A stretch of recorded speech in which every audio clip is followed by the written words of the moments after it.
Welcome to my YouTube channel. आज के lecture में हम डिस्कस करेंगे क्लास 12 का chapter 8 that is women health and disease. इस चैप्टर में हम जो है डिस्कस करेंगे हेल्थ के बारे में, डिस्कस करेंगे डिजीज़ के बारे में, डिस्कस करेंगे और उनके टाइप्स के बारे में डिस्कस करेंगे। साथ साथ में बहुत सारी डिजीज़ के बारे में डिस्कस करेंगे और ये भी डिस्कस करेंगे वो डिजीज़ बैक्टीरियल डिजीज़ है कि वायरल डिजीज़ है कि प्रोटोजोअन से होती है कि फंगी से होती है। पहले हम स्टार्ट करते हैं डिजीज़ के बारे में। डिजीज़ टू टाइप्स के होते हैं। सबसे पहला होता है इन्फेक्शियस डिजीज, दूसरा होता है non infectious disease. Infectious disease को कम्युनिकेबल डिजीज भी बोला जा सकता है। अगर हम नाम ले लिया कम्युनिकेबल तो इससे पता चल रहा है कम्युनिकेबल मीन्स एक पर्सन से दूसरे पर्सन में वो डिजीज ट्रांसफर होती है, उसे कहते हैं कम्युनिकेबल डिजीज। उसके बाद नॉन इन्फेक्शियस को नॉन कम्युनिकेबल डिजीज भी बोला जा सकता है।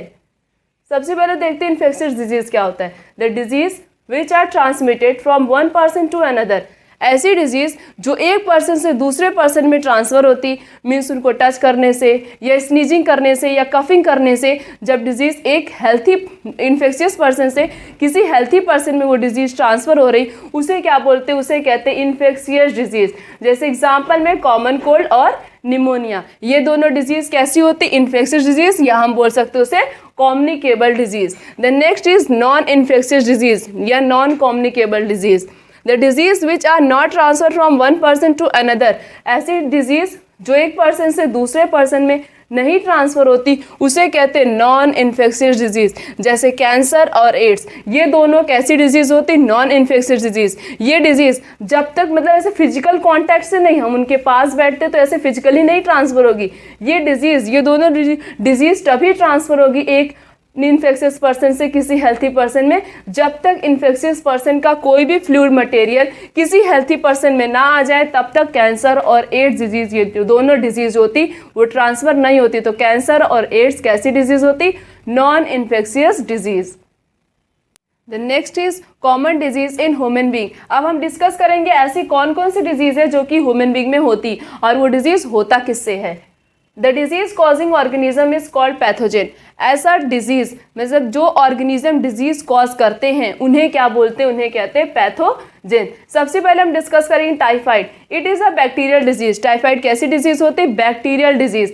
पेपर में पूछा जा सकता है कि जैसे typhoid, pneumonia, common cold, malaria, ये सब किस टाइप की डिजीज़ है और उस पैथोजेन के नाम भी पूछे जा सकते हैं। तो टाइफाइड कैसी डिजीज़ होती है, बैक्टीरियल डिजीज़ होती है। किससे होता है, सैल्मोनेला टाइफी से होता है। These pathogen were inter into small intestine. सबसे पहले ये जो पैथोजेन है वो इंटर किस में करता है, हमारे स्मॉल इंटेस्टाइन में इंटर करता है। किसके द्वारा इंटर करता है, contaminated food and water means बासी खाना खाने से या 3-4 दिन रखने के बाद उस खाने को खाने से या हम गंदा पानी पीते हैं, उस तरीके से ये डिजीज़ क्या होती, ट्रांसफ़र होती। और इसका पैथोजेन सबसे पहले हमारी बॉडी के कौन से ऑर्गन पर अटैक करता है, स्मॉल इंटेस्टाइन पर अटैक करता है। सिम्टम्स क्या होते हैं, हाई फीवर, बहुत तेज फीवर हो जाता है, कितने 39 डिग्री सेल्सियस से 40 डिग्री सेल्सियस में फीवर हो जाता है। और क्या होता है, वीकनेस, स्टमक में पेन होता है। और क्या होता है, constipation, headache.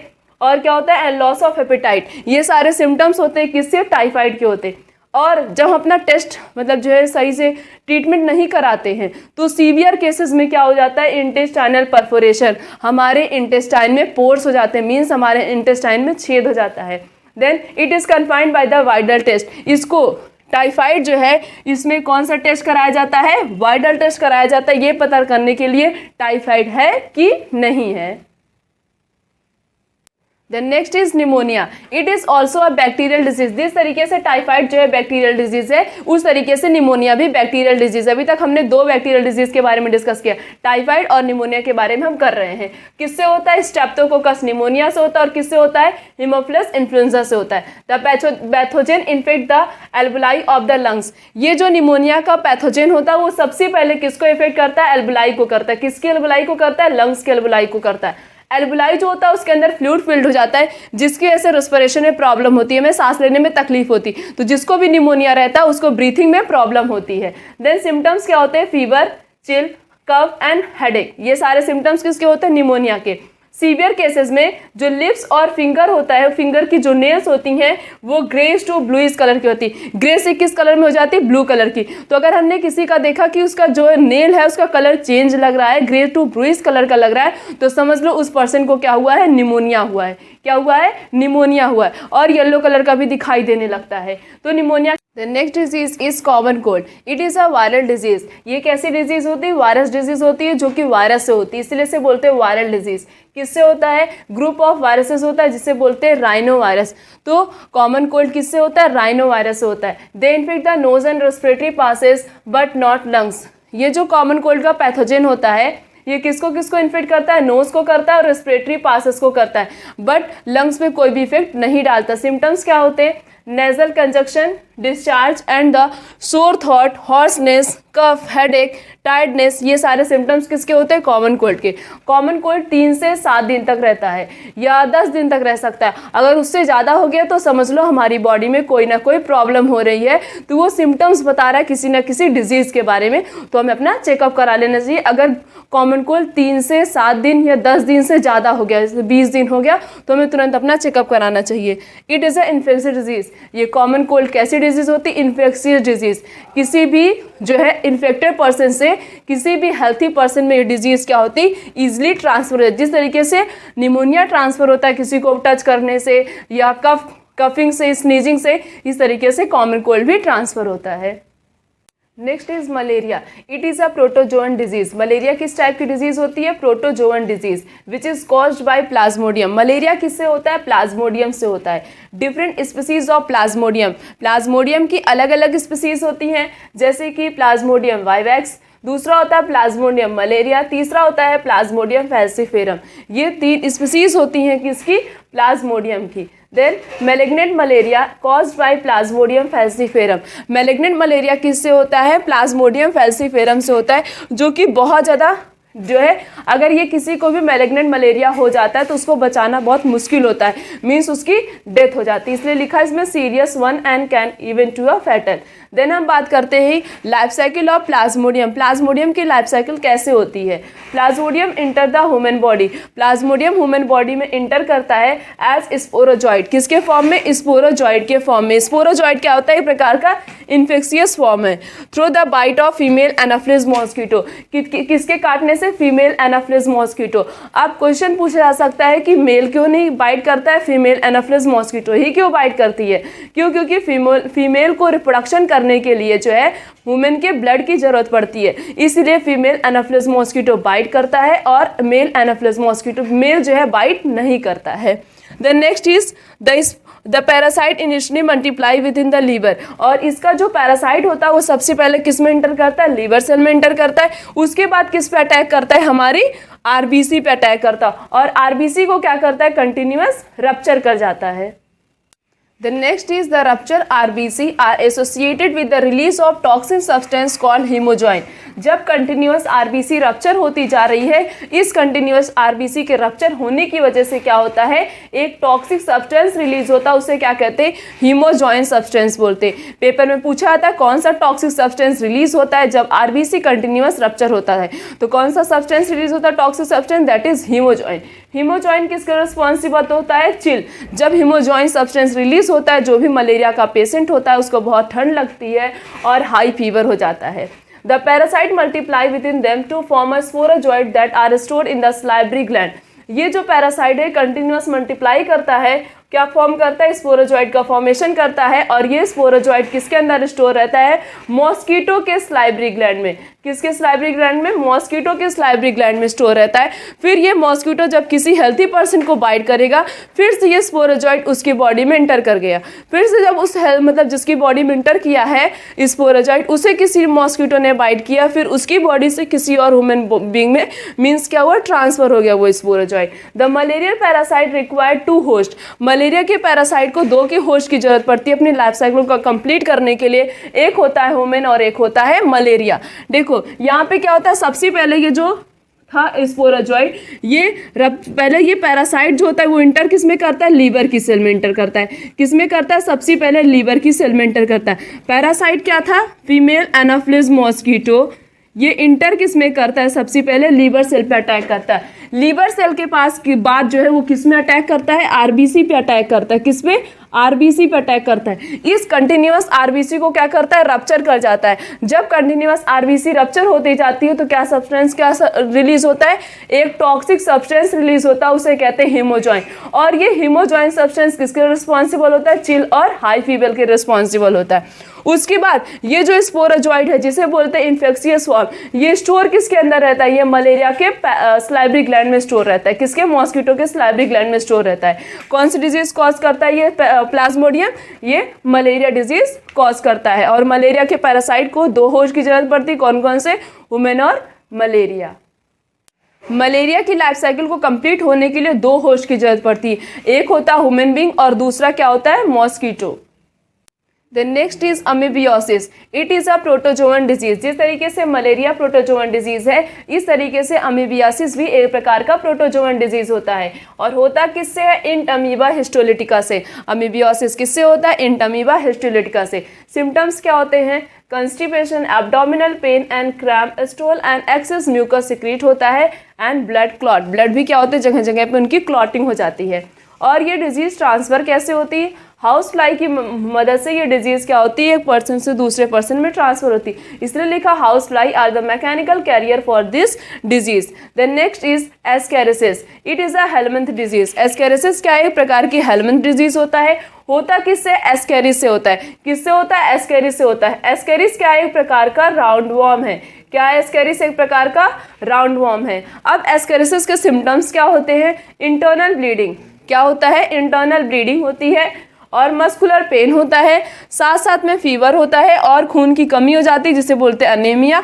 Blockage of the intestinal passes, जब सही से ट्रीटमेंट नहीं होता है एस्केरिसिस का, तब क्या हो जाता है, इंटेस्टाइन की पासेस में क्या होता है, जगह जगह पे ब्लॉकेज आ जाती है।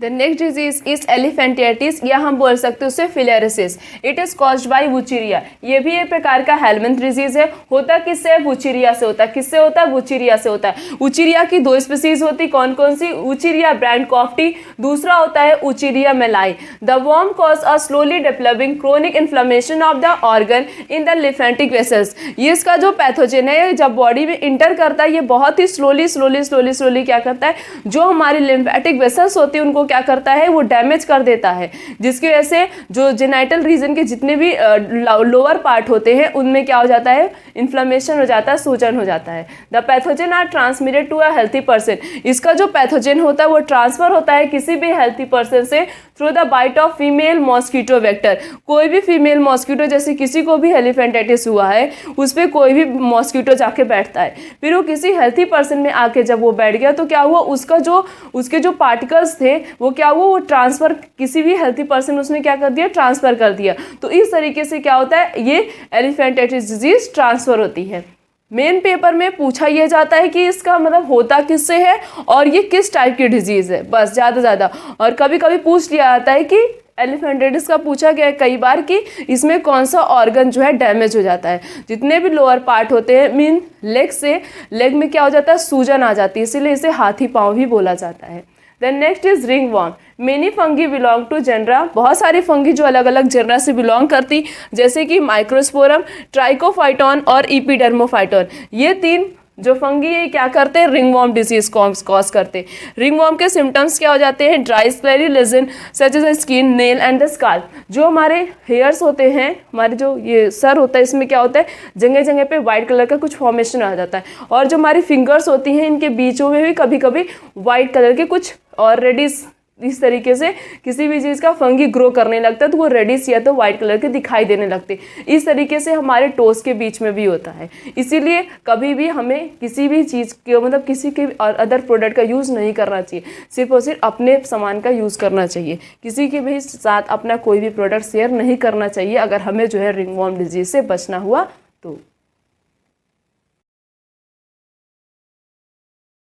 Welcome to my YouTube channel. आज के लेक्चर में हम डिस्कस करेंगे क्लास 12 का chapter 8 that is women health and disease. इसके पहले वाले लेक्चर में हमने डिजीज़ के बारे में डिस्कस किया था और उनके पैथोजन के बारे में डिस्कस किया था। आज के लेक्चर में हम डिस्कस करेंगे इम्यूनिटी के बारे में और उसके टाइप्स के बारे में। The ability to fight the disease causing organism confined by the immune system is called the immunity. Immunity क्या होता है? Ability to fight. जैसे हमें कोई भी डिजीज हो गई, सपोज टाइफाइड हो गया, तो हम जो फाइट कर रही हमारी बॉडी उस पैथोजन से, टाइफाइड के पैथोजन से जो हमारी बॉडी फाइट कर रही, टाइफाइड होता है किससे? सैल्मोना टाइफी से होता है। तो जो हमारी बॉडी फाइट कर रही है उस पैथोजन के, ये जो एबिलिटी है फाइट करने की, उसे क्या बोलते हैं? उसे बोलते हैं इम्यूनिटी बोलते हैं। Due to the presence of immune system, immune system की प्रेजेंस की वजह से क्या होता है? हमारी बॉडी जो होती है वो किसी भी पैथोजन से फाइट करती है, उसी को क्या कहते हैं? इम्यूनिटी बोलते हैं। Then immunity are two types, दो प्रकार की होती है। एक होता है इनेट इम्यूनिटी, दूसरा होता है एक्वायर्ड इम्यूनिटी। पहले हम इनेट इम्यूनिटी के बारे में डिस्कस करेंगे, उसके बाद हम एक्वायर्ड इम्यूनिटी के बारे में डिस्कस करेंगे। इनेट इम्यूनिटी क्या होता है? It is non specific type of defence that is present at the time of birth. Birth के समय, मीन्स बर्थ के बाद नहीं, बर्थ के समय ही जो इम्यूनिटी प्रेजेंस है हमारी बॉडी के अंदर, उसी को क्या बोलते हैं? Innate immunity. और ऐसी इम्यूनिटी जो बर्थ के बाद प्रोड्यूस होती है उसे कहते हैं एक्वायर्ड इम्यूनिटी। तो जो बर्थ के समय ही प्रेजेंट है, मीन्स बाद में उसका प्रोडक्शन नहीं हो रहा, बर्थ के समय ही प्रेजेंट होती है, उसे कहते हैं इनेट इम्यूनिटी। इनेट इम्यूनिटी के 4 टाइप ऑफ बैरियर होते हैं। पहला होता है फिजिकल बैरियर, दूसरा होता है फिजियोलॉजिकल बैरियर, तीसरा होता है सेलुलर बैरियर, चौथा होता है साइटोकाइनिन बैरियर। पहला क्या है? फिजिकल, फिजियोलॉजिकल, सेलुलर और साइटोकाइनिन। ये 4 प्रकार के बैरियर होते हैं जो बॉडी में प्रेजेंट होते हैं, और ये किसके अंदर आते हैं? इनेट इम्यूनिटी के अंदर आते हैं। अब हम देखेंगे इन चारों बैरियर में कौन कौन सी चीजें बिलोंग करती हैं। सबसे पहले हम देखेंगे physical barrier. Skin prevent entry of microorganism, mucous epithelium lining, the respiratory, gastrointestinal lining and urogenital tract also help in trapping microbes entering in our body। ये जो चारों बैरियर होते हैं किसके अंदर आते हैं? इनेट बैरियर के अंदर आते हैं, ठीक है, इनेट इम्यूनिटी के अंदर आते हैं। तो फिजिकल बैरियर क्या है? स्किन। स्किन तो हमारी बॉडी में ऑलरेडी प्रेजेंट है, बर्थ के समय ही प्रेजेंट होता है, तो ये करता है क्या? ये माइक्रो ऑर्गेनिज्म को इंटर नहीं करने देता। और इपिथीलियम की लाइनिंग कहाँ कहाँ प्रेजेंट होती है? रेस्पिरेटरी में, गैस्ट्रोइंटेस्टाइनल ट्रैक्ट, म्यूकस इपिथीलियम की लाइनिंग कहाँ कहाँ होती है? Respiratory, gastrointestinal tract, urogenital tract, यहाँ से प्रेजेंट होती। ये करते क्या? ये भी माइक्रो ऑर्गेनिज्म को ट्रैप कर लेते और हमारी बॉडी को जो है प्रिवेंट करते ताकि माइक्रो ऑर्गेनिज्म बॉडी में इंटर ना कर सके। Then next is physiological barrier, ठीक है। फिजियोलॉजिकल बैरियर के अंदर क्या आता है? एसिड। एसिड किस में प्रेजेंट होता है? स्टमक में प्रेजेंट होता है, जो कि प्रिवेंट करता है माइक्रो ऑर्गेनिज्म से। और सलाइवा किस में प्रेजेंट होता है? माउथ में प्रेजेंट होता है। इसके पास लाइसोजाइम एंजाइम प्रेजेंट होता है, और ये लाइसोजाइम क्या करता है? अगर बाई चांस कभी भी माइक्रो ऑर्गेनिज्म हमारी बॉडी में एंटर कर जाते हैं फूड के द्वारा, तो ये क्या करता है? उसको किल कर देता है। उसके बाद टीयर हमारी आइज में प्रेजेंट होता है। ये तीनों, acid in stomach, saliva in mouth and tear from the eyes, ये तीनों क्या करते हैं? प्रिवेंट करते हैं माइक्रोब्स ग्रोथ से, ठीक है, माइक्रो ऑर्गेनिज्म को ग्रो नहीं करने देते। Then next is cellular barrier. Cellular barrier में जैसे ल्यूकोसाइट, डब्ल्यूबीसी को क्या बोला जाता है? Soldier of the body. ये क्या करता है? ये हमारी बॉडी को प्रिवेंट करता है, किससे? माइक्रो ऑर्गेनिज्म से। अगर डब्ल्यूबीसी नहीं होगा तो हमारी बॉडी जो होती है किसी भी ऑर्गेनिज्म से प्रिवेंटेड नहीं हो पाएगी। तो डब्ल्यूबीसी क्या करता है? बॉडी को प्रिवेंट करता है, इसलिए से क्या बोला जाता है? Soldier of the body. जैसे किसके अंदर आ गया? Polymorphonuclear leucocyte, PMNL, neutrophil. ये भी क्या करता है? हमने क्लास 11th में पढ़ा था चैप्टर 18 में। ये क्या करता है? ये भी क्या करता है? फैगोसिटी का काम करता है, मीन्स जितने भी बाहर के फॉरेन ऑर्गेनिज्म आते हैं उनको ये किल कर देता है।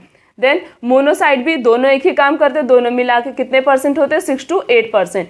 दोनों का काम क्या होता है? फैगोसिटिक, ठीक है, और मतलब ऑर्गेनिज्म को किल कर देना। नेचुरल किलर सेल की तरह ऐड करते हैं blood as well as the macrophage भी प्रेजेंट होता है।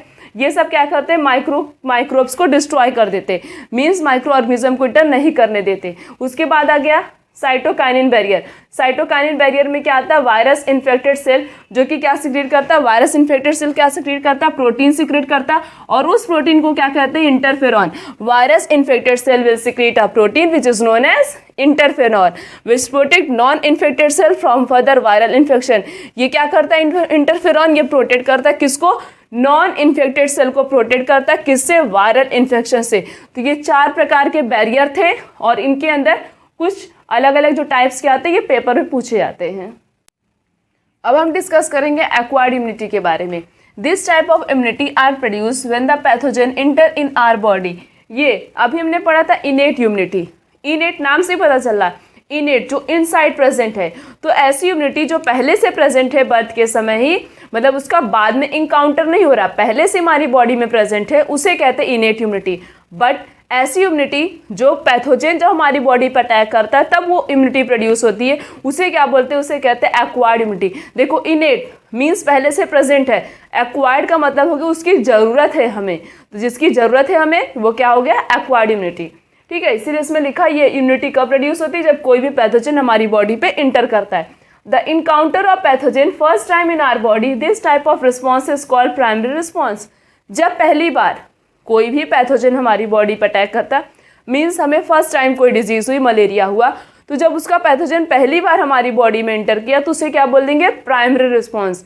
बट फिर हमें दोबारा से टाइफाइड हो गया तो वो क्या हुआ, दोबारा कोई पैथोजन हमारी बॉडी पर अटैक किया, तो फर्स्ट टाइम जिसने पैथोजन ने अटैक किया था उसे हम क्या बोलेंगे, प्राइमरी रिस्पॉन्स। जब दूसरी बार होगा तो उसे हम क्या बोलते हैं, सेकेंडरी रिस्पॉन्स। देखो लिखा है the encounter of pathogen second time in our body, this type of response is known as secondary response. और फर्स्ट टाइम तो उसे क्या बोलते हैं, primary response. Then two special type of lymphocyte, दो प्रकार के लिम्फोसाइट होते हैं। लिम्फोसाइट करता क्या है, लिम्फोसाइट जो है इम्यून सिस्टम में बहुत इंपॉर्टेंट रोल प्ले करता है, मीन्स इम्यूनिटी प्रोवाइड करता है हमारी बॉडी को। उसमें दो प्रकार के आते हैं, कौन कौन से, बी लिम्फोसाइट, दूसरा क्या होता है T lymphocyte. Produce a army protein in response of pathogen called antibodies. ये बी लिम्फोसाइट क्या करता है, एंटीबॉडी प्रोड्यूस करता है। क्या करता है, एंटीबॉडी प्रोड्यूस करता है। और ये एंटीबॉडी करता क्या है, ये एंटीबॉडी जो होता है पैथोजन से फाइट करता है। तो कोई पूछेगा कि एंटीबॉडी कौन प्रोड्यूस करता है, तो कौन प्रोड्यूस करता है, बी लिम्फोसाइट प्रोड्यूस करता है। कौन करता है, बी लिम्फोसाइट। एंटीबॉडी क्या करता है, एंटीबॉडी जो है पैथोजन से फाइट करता है। Then next is T lymphocyte. T lymphocyte कोई एंटीबॉडी नहीं बनाता है, बट ये बी लिम्फोसाइट की मीन्स बी सेल की मदद करता है क्या प्रोड्यूस करने के लिए, एंटीबॉडी प्रोड्यूस करने के लिए। तो बी लिम्फोसाइट एंटीबॉडी बनाता है और टी लिम्फोसाइट उसकी हेल्प करता है। देन अब हम एंटीबायोटिक के स्ट्रक्चर के बारे में स्टडी करेंगे। Each antibody molecule have 4 peptide chain. हर एक एंटीबॉडी मॉलिक्यूल के पास 4 पेप्टाइड चेन प्रेजेंट होते हैं। 2 स्मॉल, 2 छोटे छोटे, उसे कहते हैं लाइट चेन। जो 2 छोटे छोटे होते हैं, जैसे एक ये और एक ये हो गया, एक ये हो गया, तो कितने हुए, 2 हो गए। तो कितने प्रेजेंट होते हैं, 2 लाइट चेन प्रेजेंट होते हैं। उसके बाद 2 लार्ज और 2 बड़े बड़े, एक ये हो गया और एक ये हो गया, तो कितने हो गए, 2 हैवी चेन होते हैं और 2 लाइट चेन। तो इसको हम ऐसे भी लिख सकते हैं L2 और H2 लिख सकते हैं, 2 लाइट चेन और 2 हैवी चेन।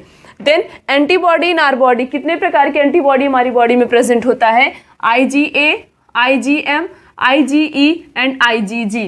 ये 4 प्रकार के एंटीबॉडी हमारी बॉडी में प्रेजेंट होता है। Antibody are found in our body, in our blood. ऐसा एंटीबॉडी जो हमारे ब्लड में बनता है उसे क्या बोलते हैं, उसे कहते हैं ह्यूमरल इम्यूनो रिस्पॉन्स। क्या बोलते हैं, humoral immuno response. Then 2 type of acquired immuno response, 2 प्रकार के एक्वायर्ड इम्यूनो रिस्पॉन्स होते हैं। कौन कौन सा होता है, एक होता है एंटीबॉडी मेडिएटेड, दूसरा होता है cell mediated. During organ transplantation this type of immune system is responsible.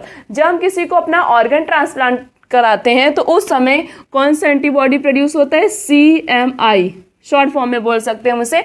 CMI का फुल फॉर्म क्या होता है, सेल मीडिएटेड इम्यून रिस्पॉन्स। ठीक है, ये पेपर में पूछा था कभी कभी कि जब हम ऑर्गन ट्रांसप्लांट कराते हैं तो उस समय कौन सा एंटीबॉडी प्रोड्यूस होता है, कौन सा होता है, CMI। देन हम बात करते हैं पैसिव एंड एक्टिव इम्यूनिटी की। देखते हैं पहले एक्टिव इम्यूनिटी और पैसिव इम्यूनिटी होता क्या है। सबसे पहले हम देखेंगे एक्टिव इम्यूनिटी के बारे में। The antibodies which are produce in our body is called active immunity. ऐसी इम्यूनिटी जो हमारी बॉडी से ही प्रोड्यूस हो रही, मीन्स हमारी बॉडी में ही ऐसा एंटीबॉडी जो प्रोड्यूस हो रहा है हमारी बॉडी से ही, उसे क्या कहते हैं, उसे कहते हैं एक्टिव इम्यूनिटी। एक्टिव इम्यूनिटी क्या होता है, ऐसी एंटीबॉडीज जो हमारी बॉडी ही प्रोड्यूस कर रही है उसे क्या बोलते हैं, उसे कहते हैं एक्टिव इम्यूनिटी। और एक्टिव इम्यूनिटी बहुत ही स्लो प्रोसेस होता है और बहुत ही इसे समय लगता है अपना रिस्पॉन्स शो करने के लिए। Then next is passive immunity. When readymade antibodies are directly given to protect the body against foreign agent is called passive immunity. ठीक है, एक्टिव इम्यूनिटी में क्या था, एक्टिव इम्यूनिटी में ये जो एंटीबॉडीज था ये हमारी खुद की सेल प्रोड्यूस कर रही थी, उसे कहते हैं एक्टिव इम्यूनिटी। उसके बाद है पैसिव इम्यूनिटी। पैसिव इम्यूनिटी क्या होता है, ऐसी इम्यूनिटी ऐसी एंटीबॉडी जो हम बाहर से लेते हैं, मीन्स रेडीमेड लेते हैं, बना बनाया जो हम एंटीबॉडी ले रहे हैं, अपनी बॉडी में इंजेक्ट करा रहे हैं, उसे क्या कहते हैं, उसे कहते हैं पैसिव इम्यूनिटी। और जब हम बाहर से ले रहे हैं तो इसका मतलब वो क्या होगा, बहुत ज़्यादा फास्ट और बहुत जल्दी ही एक्ट करेगा। एग्जाम्पल में जैसे हम बात करें, the yellowish fluid, yellow colour का फ्लूइड जो कोलेस्ट्रम होता है वो क्या होता है, येलो कलर का फ्लूइड होता है, जो मदर की मिल्क सिक्रीट करती है कुछ मंथ लैक्टेशन के बाद, उसमें क्या प्रेजेंट होता है, मदर के मिल्क में क्या प्रेजेंट होता है, कोलेस्ट्रम प्रेजेंट होता है। और कौन सा एंटीबॉडी होता है, IgA एंटीबॉडी प्रेजेंट होता है, जो सिक्रीट करती है मदर की बॉडी, और किसको दिया जाता है, फीटस को। तो रेडीमेड एंटीबॉडी प्रोड्यूस किया जा रहा है, दिया किसको जा रहा है, फीटस को दिया जा रहा है, ताकि फीटस को कुछ डिजीज, कोई भी डिजीज ना हो। वो येलो कलर का जो मिल्क होता है उसे क्या कहते हैं, कोलेस्ट्रम कहते हैं, जो मदर की बॉडी प्रोड्यूस करती है after few day of pregnancy, lactation के समय प्रोड्यूस करती है। और उसमें कौन सा एंटीबॉडी होता है, IgA एंटीबॉडी। तो ये क्या है, रेडीमेड बनी बनाई एंटीबॉडी दे रही, इसलिए क्या बोलते हैं इसे, पैसिव। और जो हमारी बॉडी प्रोड्यूस करती है उसे क्या बोलते हैं, उसे कहते हैं active immunity. The next is vaccination and immunization. The principle of vaccination and immunization is based on the property of memory and of immune system. ये जो vaccination और immunization का प्रिंसिपल होता है, इसकी जो प्रॉपर्टी होती है वो टोटली बेस्ड किस पे करता है, मेमोरी पे बेस्ड करता है। इन वैक्सीनेशन में क्या होता है, preparation of antigenic protein of pathogen और inactivated weakened pathogen are introduce in the body. Vaccination में क्या किया जाता है, प्रिपरेशन बनाया जाता है, किसको बनाया जाता है, एंटीजेनिक प्रोटीन को बनाया जाता है। किसके अंदर इंट्रोड्यूस किया जाता है, या तो पैथोजेन के अंदर, या तो इनएक्टिवेटेड या तो वीकेंड पैथोजेन के अंदर इंट्रोड्यूस किया जाता है, या हमारी बॉडी के अंदर इंट्रोड्यूस किया जाता है उस पैथोजेन से फाइट करने के लिए। उसे क्या कहते हैं, उसे कहते हैं वैक्सीनेशन। मीन्स कभी कभी कुछ डिजीज का वैक्सीन हमें पहले से दे दिया जाता है, जैसे कि पोलियो, उसकी वैक्सीन पहले से दे दी जाती है, तो उसका जो वैक्सीन होता है वो हमारी बॉडी में प्रेजेंट होता है। जब उसका पैथोजेन, पोलियो का वायरस हमारी बॉडी में इंटर करता है, तो वो वैक्सीन जो हमें दी गई है, वो जो एंटीबॉडी वो क्या करता है, उस पैथोजेन से, उस पोलियो के वायरस से क्या करता है, फाइट करता है। इसलिए यहाँ पे लिखा इनएक्टिवेटेड फॉर्म में हमारी बॉडी में प्रेजेंट रहता है। Then next is in the case of snake bite, जब हमें सांप काटता उस समय the injection which are given, जो इंजेक्शन दिया जाता है कोई भी पेशेंट को जिसको सांप ने काटा है, वो एंटीबॉडी का इंजेक्शन दिया जाता है अगेंस्ट स्नेक विनोम। उसे क्या कहते हैं, स्नेक विनोम। ठीक है, दिस टाइप ऑफ इम्यूनाइजेशन बाहर से दिया जा रहा है, पहले से हमारी बॉडी में नहीं प्रेजेंट है, बाहर से दोबारा दिया जा रहा है, तो उसे क्या कहते हैं, पैसिव इम्यूनाइजेशन। अगर हमारी बॉडी में वो प्रेजेंट है, उस वायरस का, उस पैथोजेन का जो है पहले से हमारी बॉडी में वैक्सीन प्रेजेंट है, तो उसे कहते हैं एक्टिव। बट जब बाहर से दिया जा रहा है तो उसे क्या कहते हैं, passive immunisation. Then next is hepatitis B vaccine produce from yeast. और हेपेटाइटिस बी की वैक्सीन किससे बनाई जाती है, ईस्ट से बनाई जाती है।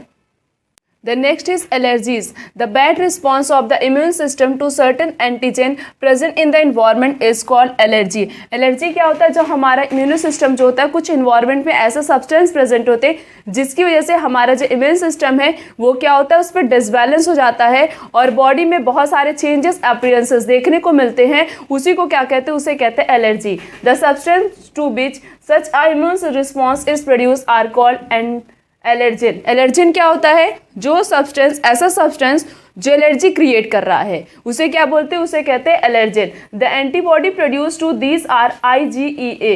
और एंटीबॉडी, कौन सा एंटीबॉडी प्रोड्यूस होता है, IgE एंटीबॉडी प्रोड्यूस होता है एलर्जी के समय।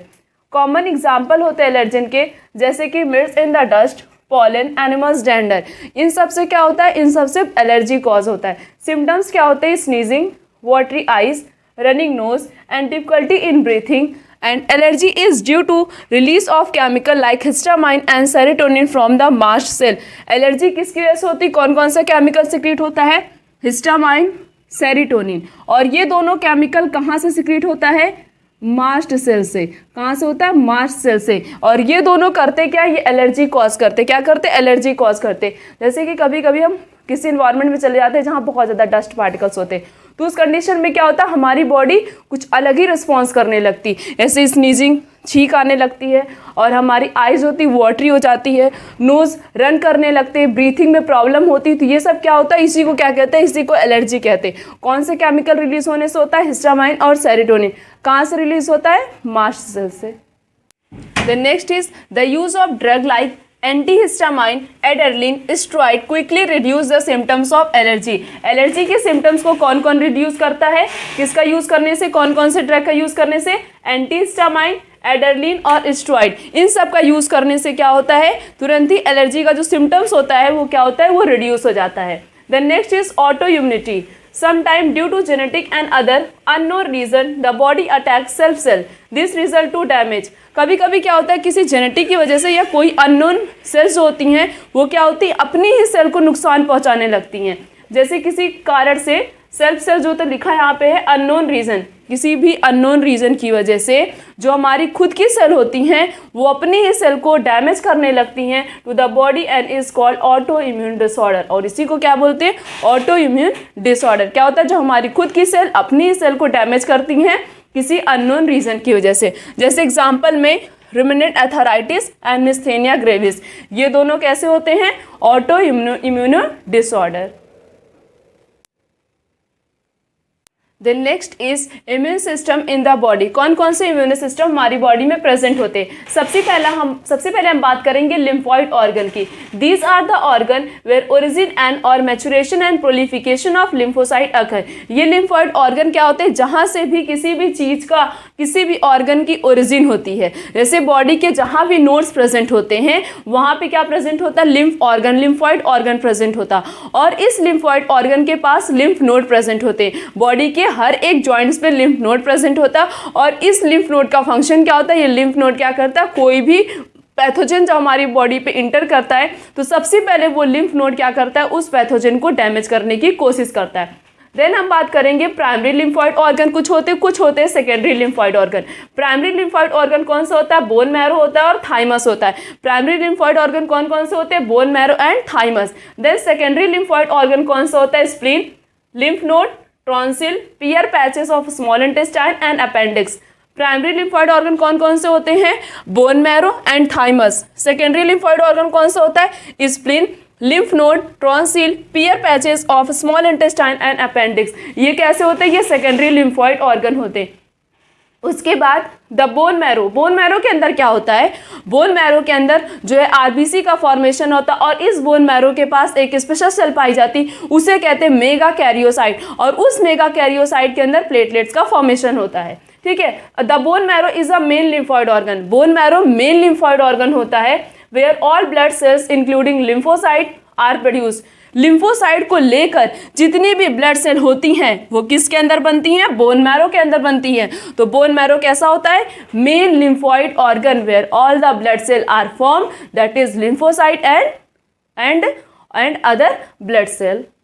The next is the thymus is a lobed organ located near heart and bend the breastbone. thymus कहाँ प्रेजेंट होता है, thymus एक लोब लाइक स्ट्रक्चर होता है जो कि हार्ट के पास और हमारे ब्रेस्ट बोन के पास प्रेजेंट होता है, वो thymus की लोकेशन होती है। The thymus is quite large at the time of birth but keep reducing in size with the age by the time of puberty in attain to reduce a very small.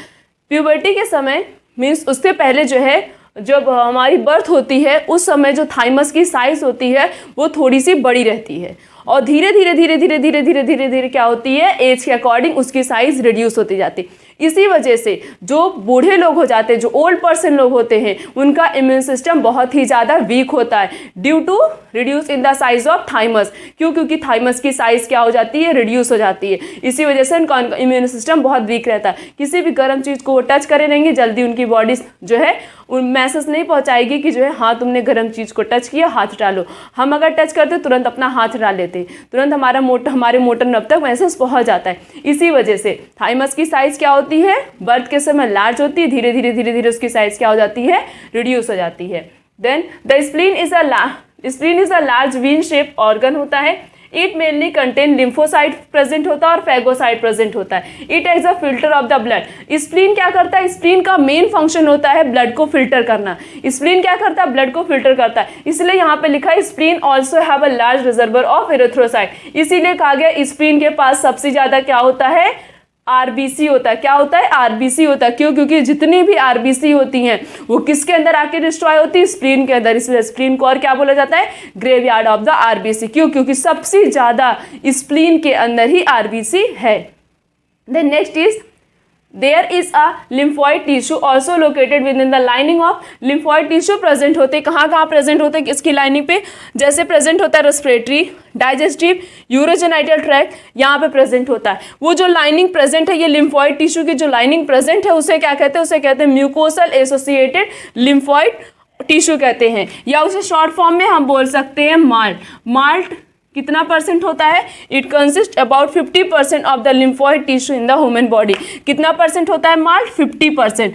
NEET के paper में कई बार पूछा गया है कि malt क्या होता है, माल्ट का फुल फॉर्म होता है म्यूकोसल एसोसिएटेड लिम्फॉइड टिश्यू। कितना परसेंट प्रेजेंट होता है, 50%। How many percent, 50%। आगे के लेक्चर में हम एड्स और कैंसर के बारे में डिस्कस करेंगे और साथ साथ में ड्रग के बारे में डिस्कस करेंगे और उनका रेस्पिरेटरी और उनका जो है रिसेप्टर कहाँ प्रेजेंट होता है उस ड्रग का, उसके बारे में भी डिस्कस करेंगे। आज का लेक्चर यहीं तक, thank you.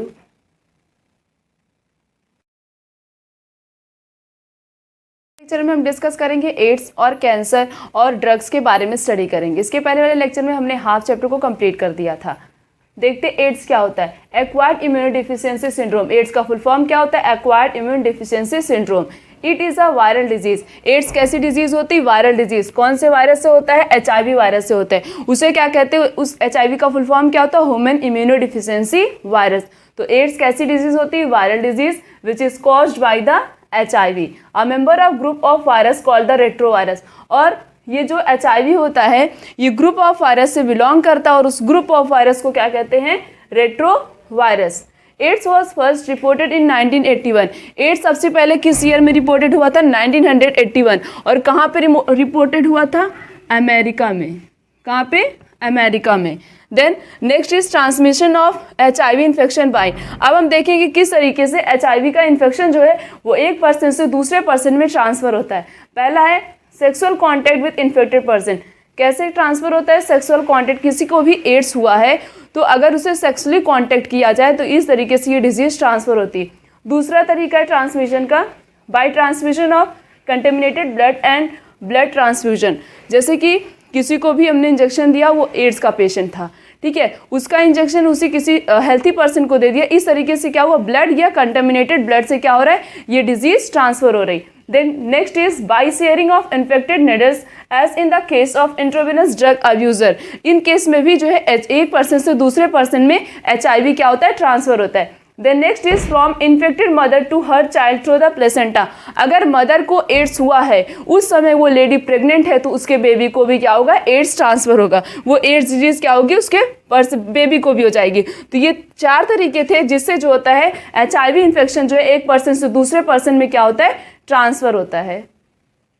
Then next is virus enter into the body, then enter into macrophage। Virus सबसे पहले हमारी बॉडी में इंटर करता है, बॉडी के बाद वो किस में इंटर करता है, मैक्रोफेज में इंटर करता है, जहाँ पे RNA जीनोम प्रेजेंट होता है वायरस के, और वहाँ पे वो रिप्लिकेट करता है और क्या करता है, बहुत सारे वायरल DNA का फॉर्मेशन करता है।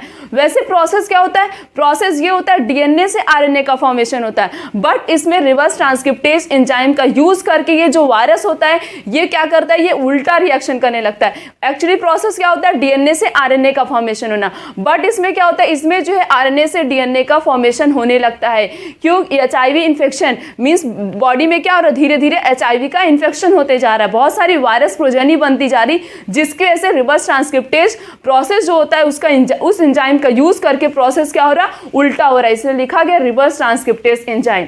The next is the macrophage continue to produce virus and into this way act as a HIV factory। Macrophage लगातार बहुत सारे वायरस प्रोड्यूस कर रहा है और HIV की पूरी फैक्ट्री बन जा रही है। जब कंटिन्यूअस इन्फेक्शन होते जा रहा हमारी बॉडी में तो क्या होगा, उस वायरस की पूरी फैक्ट्री बन जाती है हमारी बॉडी में। साइमल्टेनियसली इसी के साथ साथ HIV inter into helper T lymphocyte.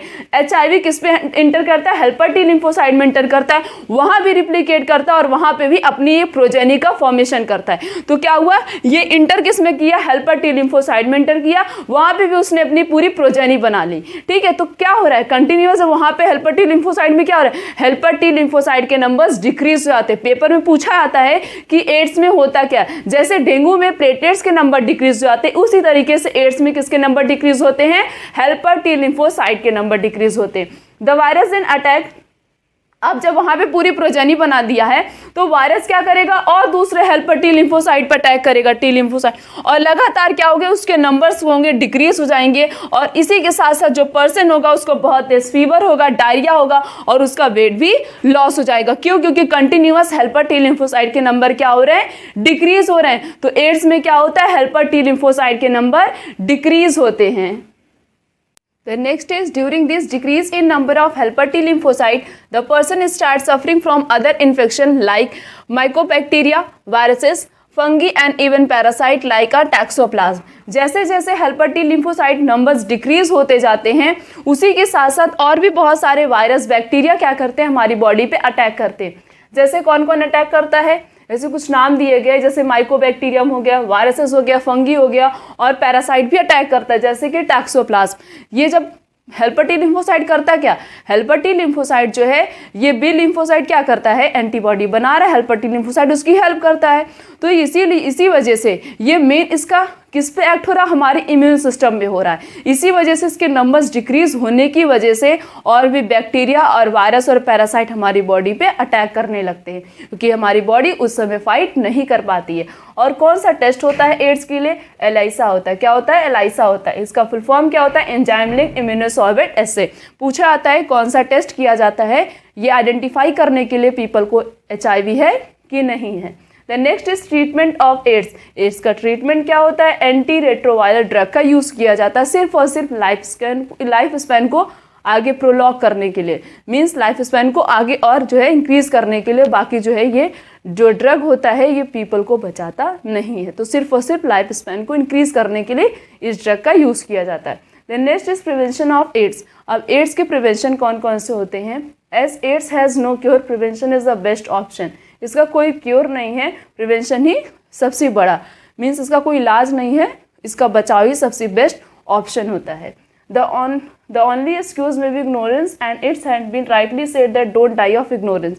कुछ जैसे कि कुछ लोग होते हैं किसी भी पर्सन को इग्नोर करते हैं, अगर कोई किसी को भी बहुत ज़्यादा डेंजरस डिजीज़ रहती, जैसे एड्स हो गया, किसी को डेंगू हो गया या कैंसर हो गया, तो लोग क्या करते हैं, उनको इग्नोर करना शुरू कर देते। इसी वजह से जो है एक हम बोल सकते स्लोगन बोला गया था, डोंट डाई ऑफ इग्नोरेंस। अगर ये पूछा जाएगा कि ये डोंट डाई ऑफ इग्नोरेंस किस डिजीज़ का स्लोगन है, तो हम किस पर टिक करेंगे, ads. The next is in our country, the National AIDS Control Organization and other non-governmental organization are doing a lot to educate people about AIDS. हमारी country में क्या किया जाता है, बहुत सारे ऑर्गेनाइजेशन कराए जाते हैं, जैसे कि ये नेशनल एड्स कंट्रोल ऑर्गेनाइजेशन और क्या नॉन गवर्नमेंटल ऑर्गेनाइजेशन कराया जाता है पीपल्स को एजुकेट करने के लिए about the AIDS. The next is WHO, World Health Organisation has started a number of, WHO ने भी बहुत सारे प्रोग्राम स्टार्ट किए थे to prevent the spreading of the HIV infection. इसमें यह बताया था कि किस तरीके से HIV का इन्फेक्शन जो होता है एक पर्सन से दूसरे पर्सन में ट्रांसफ़र होता है और किस तरीके से हम इससे प्रिवेंट बच सकते हैं, प्रिवेंशन भी बताया था। किसने, WHO ने। शॉर्ट फॉर्म में देखते एड्स एक्चुअली होता क्या है। एड्स होता किससे है, HIV से होता है। किससे होता है, HIV से होता है। ये जो HIV होता है सबसे पहले इंटर किस में करता है, हमारी बॉडी में, ठीक है, बॉडी में इंटर किया, बॉडी के बाद ये किस पे अटैक करता है, सबसे पहले मैक्रोफेज पे। किस पे करता है, मैक्रोफेज पे करता है। यहाँ पे क्या करता है, वो अपनी नंबर ऑफ प्रोजेनी, बहुत सारे प्रोजेनी का फॉर्मेशन कर लेता है। उसके बाद ब्लड के द्वारा ये पूरी बॉडी में इसका जो वायरस है ये ट्रांसफर होता है। फिर ये किस पे अटैक करता है, ये हमारे हेल्पर टी लिम्फोसाइट पे अटैक करता है। किस पे करता है, हेल्पर टी लिम्फोसाइट पे अटैक करता है। और इसी हेल्पर टी लिम्फोसाइट के अंदर वो बहुत सारी प्रोजेनी का फॉर्मेशन कर लेता है, जिसकी वजह से हमारी बॉडी जो है उससे लड़ नहीं पाती, उससे फाइट नहीं कर पाती। क्यों, क्योंकि यहाँ पे क्या हो रहा है, अचानक से कंटिन्यूअस जो है क्या हो रहा है, हेल्पर टी लिम्फोसाइट के नंबर डिक्रीज हो रहे हैं, तो हमारा इम्यून सिस्टम क्या हो रहा है, वो भी वीक हो जा रहा है। तो यहाँ पे बहुत सारी उसने क्या कर ली, अपनी प्रोजेनी बना ली। उसके बाद जितनी भी नई नई हेल्पर टी लिम्फोसाइट बनती जा रही हैं उसको भी ये क्या कर रहा है, उसको भी ये वायरस जो है वो डिस्ट्रॉय कर दे रहा है, जिसकी वजह से जो है ये जो हेल्पर टी लिम्फोसाइट है ये क्या होता है, इसकी वजह से डिक्रीज हो जाता है। और इसी के साथ साथ बहुत सारे बैक्टीरिया, फंगी और पैरासाइट भी हमारी बॉडी पे क्या करने लगते हैं, अटैक करना स्टार्ट कर देते हैं। The next disease is cancer. Cancer कब मनाया जाता है? 4 फरवरी को। कब सेलिब्रेट किया जाता है? 4 फरवरी को। It is one of the most dreaded disease of women being and a major cause of death all over the globe. ये जो कैंसर होता है ये बहुत ही ज़्यादा खतरनाक बीमारी, इसलिए लिखा गया है बुक में कि ड्रेडेड डिजीज़ है। In our body the cell growth and differentiation is highly controlled and regulated.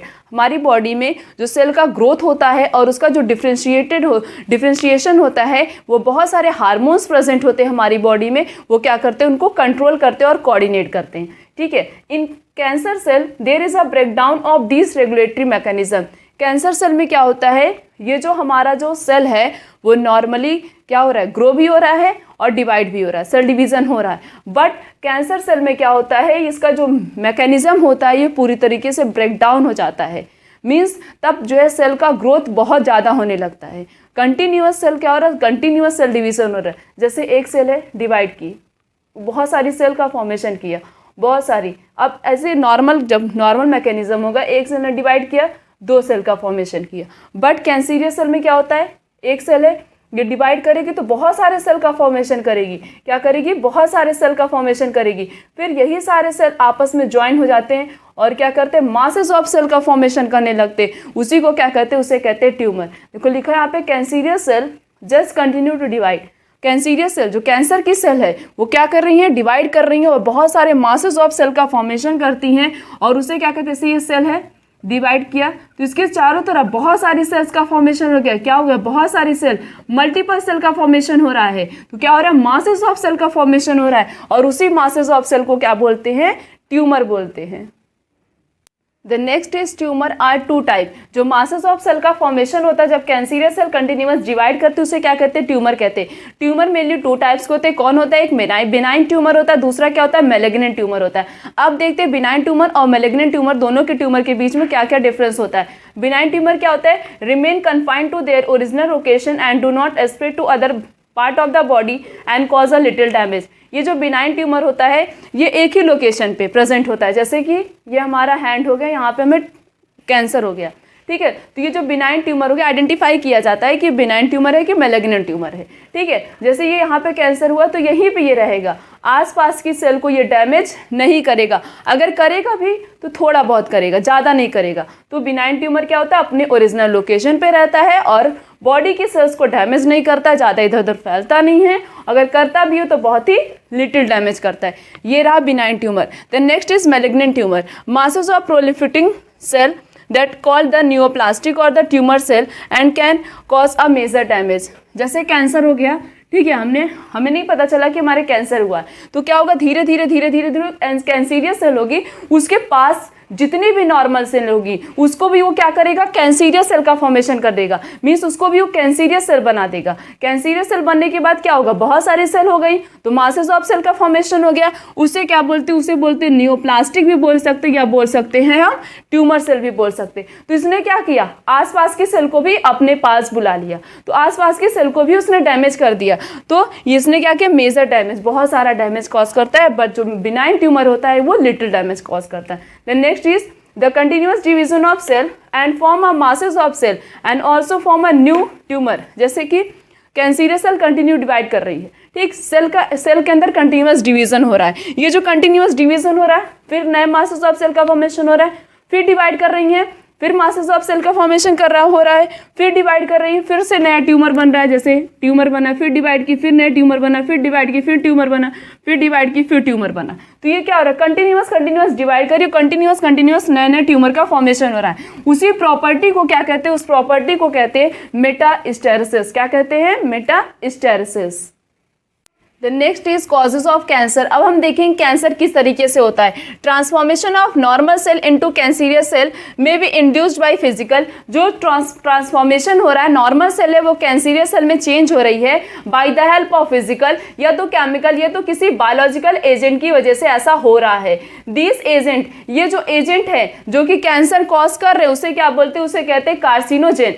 Then next is ionising radiation, जैसे एक्सरे हो गया, गामा रेज हो गया, नॉन आयोनाइजिंग रेडिएशन में क्या आता है, यूवी। यूवी ये जो अल्ट्रावायलेट रेडिएशन होती है क्या कॉज करती है, मेन डीएनए को डैमेज कर देती है, स्किन कैंसर। मेनली जो है अल्ट्रावायलेट रेडिएशन से क्या होता है, स्किन कैंसर होता है। तो आयोनाइजिंग रेडिएशन कौन कौन सी, एक्सरेज, गामा रेज, और नॉन आयोनाइजिंग रेडिएशन कौन सा है, यूवी। यूवी क्या करता है, डीएनए को डैमेज कर देता है। ये पेपर में पूछा आता है कि आयोनाइजिंग रेडिएशन के अंदर क्या क्या आता है, नॉन आयोनाइजिंग रेडिएशन के अंदर क्या आता है। द केमिकल कार्सिनोजेन, ये जो केमिकल कार्सिनोजेन होता है ये किस में प्रेजेंट होता है, टोबैको के स्मोक में प्रेजेंट होता है, और ये क्या करता है, लंग कैंसर कॉज करता है। मींस टोबैको स्मोकिंग करने से कौन सा कैंसर होता है, लंग कैंसर।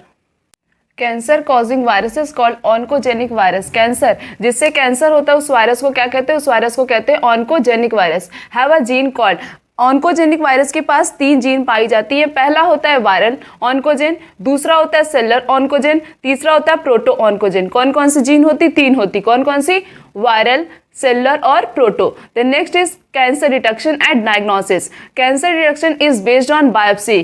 कैंसर डिटेक्शन किस पे बेस्ड होता है, बायोप्सी पे बेस्ड होता है। और किस पे बेस्ड है, हिस्टोपैथोलॉजिकल स्टडी पे। Of the tissue and blood and the bone marrow, test for increase the cell count in the case of the leukaemia. Leukaemia के केस में क्या होता है, जो WBC होता है, WBC क्या होता है, white blood cell. White blood cell का जो नंबर होता है वो क्या हो जाता है, इंक्रीज हो जाता है। क्या होता है, इंक्रीज हो जाता है। उसी को क्या कहते हैं, उसे कहते हैं leukaemia. In biopsy a piece of the suspended tissue cut into a thin section and examine under a microscope which is known as a histopathological study by a pathologist. ये बायोप्सी में क्या किया जाता है, बायोप्सी में क्या किया, small part of tissue को कट किया जाता है और उसकी जो है माइक्रोस्कोप में स्टडी की जाती। क्या की जाती है, माइक्रोस्कोप। ये जो कटिंग की जा रही है टिश्यू की उसे क्या कहते हैं, उसे कहते हैं बायोप्सी। फिर उसकी जो स्टडी की जाती है माइक्रोस्कोप में उसे क्या कहते हैं, उसे कहते हैं हिस्टोपैथोलॉजिकल स्टडी। क्या बोलते हैं, histopathological study. The next is technique like radiography technique. जैसे रेडियोग्राफी में कौन कौन सी टेक्निक होगी, जैसे कि एक्सरेज, सिटी स्कैन, ये जिसे बोलते हैं computer tomography, and the MRI which is full form क्या होता है, magnetic resonance imaging, are very useful to detect the cancer of internal organ. जो MRI टेस्ट होता है उसका टेस्ट किया जाता है इंटरनल ऑर्गन में। अगर हमारे कैंसर रहता है तो सबसे बेस्ट टेक्निक कौन सी होती है आइडेंटिफाई करने के लिए, MRI, that is magnetic resonance imaging. उसके बाद tobacco smoke is case of the lung cancer. Tobacco के स्मोकिंग से कौन सा कैंसर होता है, lung cancer. Then treatment of cancer. Cancer के ट्रीटमेंट कैसे होते हैं, 3 तरीके होते हैं, 3 कैटेगरीज में इनको क्लासिफाई किया गया है। सबसे पहला होता है सर्जरी, दूसरा है रेडिएशन थेरेपी, और तीसरा क्या होता है, इम्यूनोथेरेपी, या हम बोल सकते हैं उसे केमोथेरेपी। अब सर्जरी में क्या किया जाता है, सर्जरी में जो कैंसरियस सेल होती हैं उनको कट करके रिमूव कर दिया जाता है, उसे क्या कहते हैं, उसे सर्जरी कहते हैं। तो ये सबसे पहला ट्रीटमेंट हो गया कैंसर का। उसके बाद नेक्स्ट होता है रेडिएशन थेरेपी। नाम से पता चला रेडिएशन प्रोवाइड कराना। The radiation are provided to the cancer cell for the care of the normal cell. ये रेडिएशन थेरेपी में क्या किया जाता है, जो कैंसरियस सेल होती है उनको रेडिएशन प्रोवाइड किया जाता है उनके वायरस को किल करने के लिए, नॉर्मल सेल को देख के, उनकी केयर करके। उसके बाद इम्यूनोथेरेपी या कीमोथेरेपी। कीमोथेरेपी में क्या किया जाता है, स्पेसिफिक ड्रग का यूज किया जाता है, क्या करने के लिए, कैंसरियस सेल को किल करने के लिए। और अल्फा इंटरफेरॉन का भी यूज किया जाता है ट्यूमर सेल को किल करने के लिए। The next is drug and alcohol abuse. अब हम ड्रग और अल्कोहल एब्यूज के बारे में स्टडी करेंगे। मेनली हम 3 ड्रग्स के बारे में स्टडी करेंगे। सबसे पहला होगा ओपियोइड, दूसरा है कैनाबिनॉइड, तीसरा है कोका अल्कलॉइड। सबसे पहले हम बात करते हैं ओपियोइड के बारे में। Opioid, their receptor are bind with the central nervous system and gastrointestinal tract. इसका जो रिसेप्टर होता है वो किससे बाइंड करता है, मींस उसका रिसेप्टर जो होता है वो CNS, सेंट्रल नर्वस सिस्टम, और गैस्ट्रोइंटेस्टाइनल ट्रैक्ट पे जाके अटैक करता है, वहीं से जाके बाइंड करता है। Heroin commonly called as smack. Heroin को कॉमनली क्या बोलते हैं, स्मैक। और इसका केमिकली नाम क्या होता है, डाइएस्टिल मॉर्फिन। पेपर में केमिकल नेम और इसका कॉमन नेम जरूर पूछा था, तो हीरोइन का केमिकल नेम कौन सा होता है, डाइएस्टिल मॉर्फिन। जो कि कैसा होता है, इसका नेचर कैसा होता है, व्हाइट कलर का होता है, ऑर्डरलेस होता है और बिटर क्रिस्टलाइन कंपाउंड होता है। This is obtain by acetylation of morphine. इसको पाया कैसे जाता है, मॉर्फिन को एस्टाइलाइज किया जाता है तब उसको मिलता है। विच इज एक्सट्रैक्टेड फ्रॉम, इसको कहाँ से एक्सट्रैक्ट किया जाता है, lattice of the Poppy plant से एक्सट्रैक्ट किया जाता है। और पॉपी प्लांट का बायोलॉजिकल नेम क्या होता है, पेपर सोमनीफेरम। पॉपी प्लांट का बायोलॉजिकल नेम पेपर में जरूर पूछा था, और साथ साथ में ओपियोइड का स्ट्रक्चर भी पूछा था। ये हम बोले कॉमनली हीरोइन का स्ट्रक्चर पूछा आता है। Then there are generally taken by, इसको कैसे लिया जाता है, स्नोटिंग से, इंजेक्शन से। हीरोइन क्या करता है, डिप्रेस मीन्स डिप्रेशन में डाल देता है और बॉडी के फंक्शन को क्या कर देता है, स्लो डाउन कर देता है। तो ओपियोइड का रिसेप्टर कहाँ प्रेजेंट होता है, सीएनएस में, गैस्ट्रोइंटेस्टाइनल ट्रैक में। हीरोइन को कॉमनली क्या बोलते हैं, स्मैक बोलते हैं। इसका केमिकल नेम क्या होता है, डाइएस्टिल मॉर्फिन। इसको ऑप्टेन कहाँ पे किया जाता है, ऑप्टेन किया जाता है by the help of acetylation of morphine which is extracted from a latex of poppy plant which biological name is Papaver somniferum, उसका बायोलॉजिकल नेम होता है। और इसको कैसे लिया जाता है, by the help of snorting and injection. The next is cannabinoid.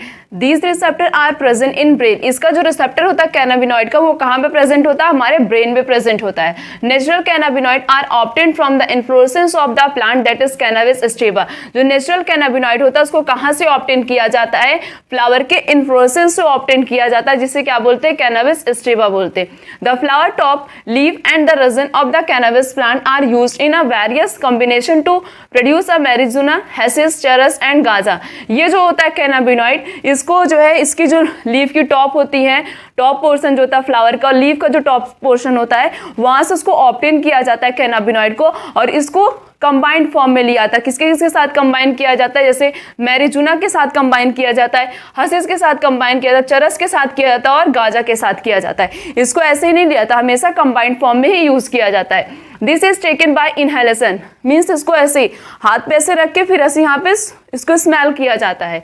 And oral ejection, oral मुंह पे भी, मुंह में रखा जाता है। इस तरीके, दो तरीके होते हैं जिसको जो है कैनाबिनॉइड को ऑब्टेन किया जाता है, लिया जाता है। These are known to affect the cardiovascular system of the body. और जो कैनाबिनॉइड का यूज करते हैं उनका जो कार्डियोवास्कुलर सिस्टम होता है, कार्डियोवास्कुलर सिस्टम का मतलब होता है हार्ट, हार्ट पे बहुत ज्यादा क्या होता है, इफेक्ट होता है, इफेक्ट पड़ता है। The next is Coca alkaloid, जिसे कॉमनली कोकाइन भी कहा जाता है। It is obtain from Coca plant. इसको ऑब्टेन किया किससे किया जाता है, कोका प्लांट से किया जाता है। उसका नाम क्या होता है, erythroxylum coca, native to the South America. The next is it interference with the transport of the neurotransmitter dopamine. इसको क्या किया जाता है, इसको हमारे नर्व्स के अंदर भी डायरेक्टली इंजेक्ट कराया जाता है, इसलिए लिखा गया यहाँ पे neurotransmitter dopamine. Cocaine commonly called, cocaine को और क्या बोला जाता है, कोक बोला जाता है, क्रैक बोला जाता है। देखो इसके कितने नाम है, कोका एल्कलॉइड, कोकाइन, कोक और क्रैक, चार नाम है, और इन चारों में से किसी भी नाम से पेपर में पूछा आ सकता है। Then next is excessive dose of cocaine cause hallucination. Hallucination का मतलब होता है जैसे सर का घूमना, या एक ही चीज़ हमें चार बार दिखाई देना। कोई चीज़ हम देख रहे हैं तो वो चीज़ हमें 4 बार दिखाई देगी, उसे क्या बोलते हैं, उस प्रॉपर्टी को बोलते हैं हेलोसिनेशन।